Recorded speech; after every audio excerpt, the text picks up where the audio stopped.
Pelajaran Sekolah Sabat, Jumat 29 Agustus 2025, pelajaran yang ke-9 di triwulan yang ketiga. Pendalaman.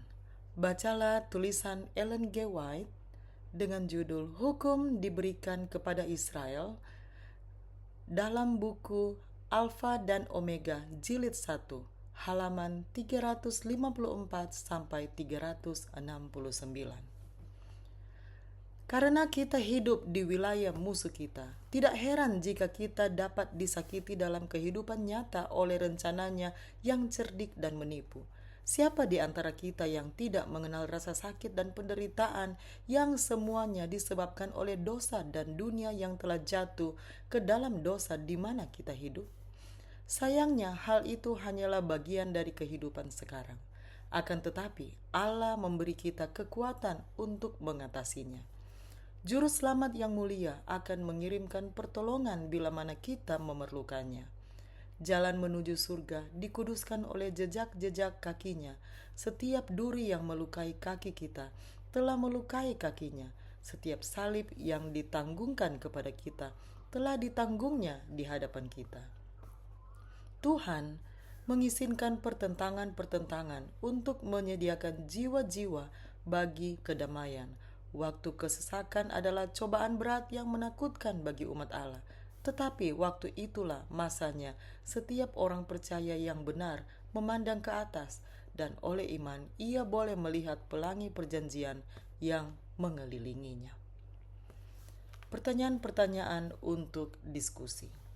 Pertama, selama berabad-abad orang-orang telah bergumul dengan fakta bahwa Tuhan telah mengusir bangsa-bangsa kafir dari tanah mereka dan kadang-kadang bahkan memusnahkan mereka. Hal ini memang meresahkan. Namun, bagaimana menyadari bahwa kasih Allah juga harus menyatakan keadilan akan membantu kita untuk percaya bahwa bahkan dalam peristiwa-peristiwa ini, kasih-Nya bukan hanya keadilannya telah dinyatakan? Pertanyaan untuk diskusi yang kedua.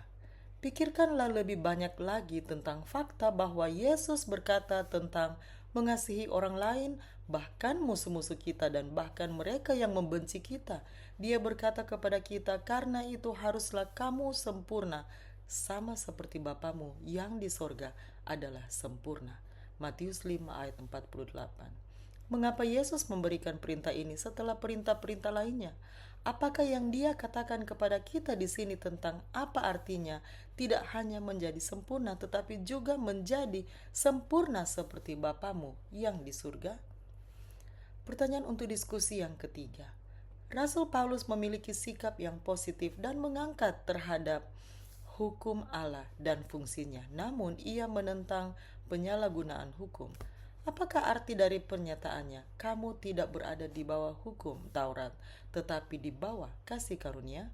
Roma 6 ayat 14. Apa sajakah cara-cara yang dapat membuat kita menyalahgunakan hukum Taurat? Pertanyaan untuk diskusi nomor 4. Apakah perbedaan antara keadilan dan pembalasan dendam? Apakah keduanya merupakan konsep yang sama sekali berbeda atau hanya manifestasi yang berbeda dari ide yang sama?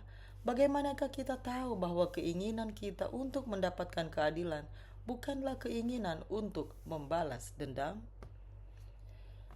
Demikianlah bacaan pelajaran Sekolah Sabat Jumat 29 Agustus 2025. Sampai bertemu di bacaan pelajaran Sekolah Sabat selanjutnya. Tuhan memberkati.